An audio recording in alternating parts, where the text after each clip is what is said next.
જીવનની અંદર સૌથી મોટો અને અગત્યનો પ્રશ્ન છે કે મારા જીવનનો હેતુ શું છે? કે તમે ઘણી ઘણી તમારા જીવનના કયા ક્ષેત્રમાં જવા માંગો છો, તમે શું કરવા માંગો છો, ક્યાં પહોંચવા માંગો છો? તમે ઘરથી નીકળ્યા, તમને કોઈ પૂછે ક્યાં જાઓ છો, તમે શું કહેશો? સક્સેસફુલમાં જાઓ છો. કોઈ એમ પૂછે ક્યાં જાઓ છો, ખબર નહીં, જ્યાં જઈને ઊભો રહું અહીંયા ઊભો રહું, એવું થાય? તો આમાંથી થયું કોઈ? આપણને જ ખબર નહીં આપણે ક્યાં પહોંચવાનું, તો આપણે ક્યાં જશું? તો આપણને જીવનમાં ખબર હોવું જોઈએ. હાલ આપણો એક જ હેતુ શું છે? આપણને જે અભ્યાસ મળ્યો, આપણને જે કાર્ય કર્યું એને સારામાં સારું કરો, આ હેતુ. હાલ બીજા બધા હેતુ સાઈડમાં કરી દઈએ.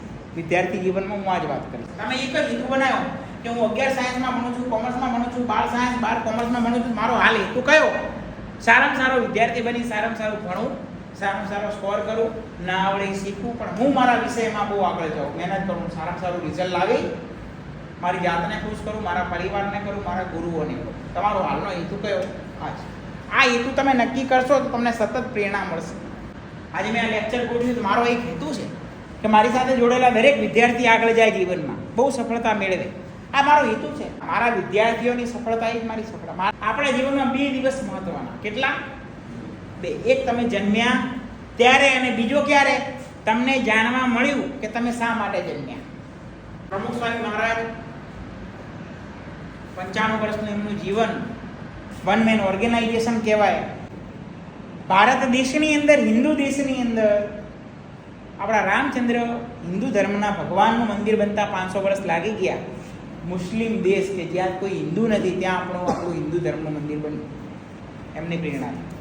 હિન્દુ સનાતન ધર્મની અંદર 3 આધાર સ્તંભ છે. કયા? મંદિર, શાસ્ત્ર અને સંત. પ્રમુખ સ્વામી મહારાજે 3ની રચના કરી. વિશ્વની અંદર 262 દેશોની અંદર હિન્દુ સનાતન ધર્મના મંદિરો બનાવવાનું કારણ શું? તમારા ને મારા જેવો હિન્દુ ત્યાં જાય, વિદેશી કલ્ચરની અંદર વિદેશી રંગમાં રંગાઈ ન જાય, હિન્દુથી બીજા ધર્મની અંદર વટલાઈ ન જાય, એના માટે ત્યાં આપણા સંતો, ત્યાં આપણા મંદિરો એમને ધર્મ સાથે પકડીને રાખે એટલે મંદિર બનાવ્યા.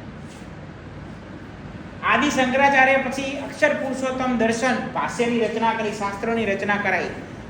એમને ખબર હતી કે આવનાર સમયમાં આપણા જે લોકો છે એ લોકોને સંસ્કૃત વાંચવાનો સમય નહીં હોય.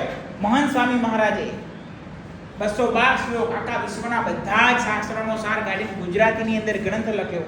કોઈ પણ વ્યક્તિ ગ્રંથ પ્રમાણે જીવન જીવે તો ક્યારે જીવનમાં દુઃખ ના આવે. શાસ્ત્રની રચના.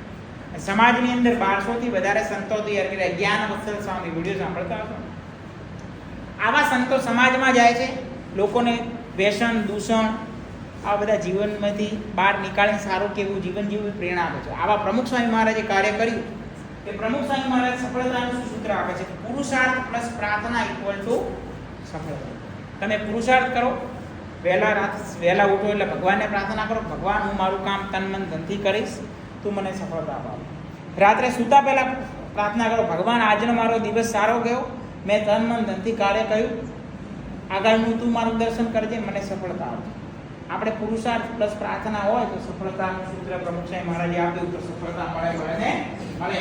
તમે એવું વિચારતા ભવિષ્યની અંદર તમને પણ 100 લોકો સાંભળે, તમારા જોડે પણ 100 લોકો પ્રેરણા લે, તમે પણ કોઈકને મદદ કરો, તમે જીવનની અંદર, સમાજની અંદર એક સારા વ્યક્તિ બનીને જીવન જીવો, આવું તમે સ્વપ્ન સેવતા હો તો તમારા જીવનમાં ઉપર આપણે જે 6 વિચારો કીધા, 6 વિચારનો તમારે અમલ કરવાનો.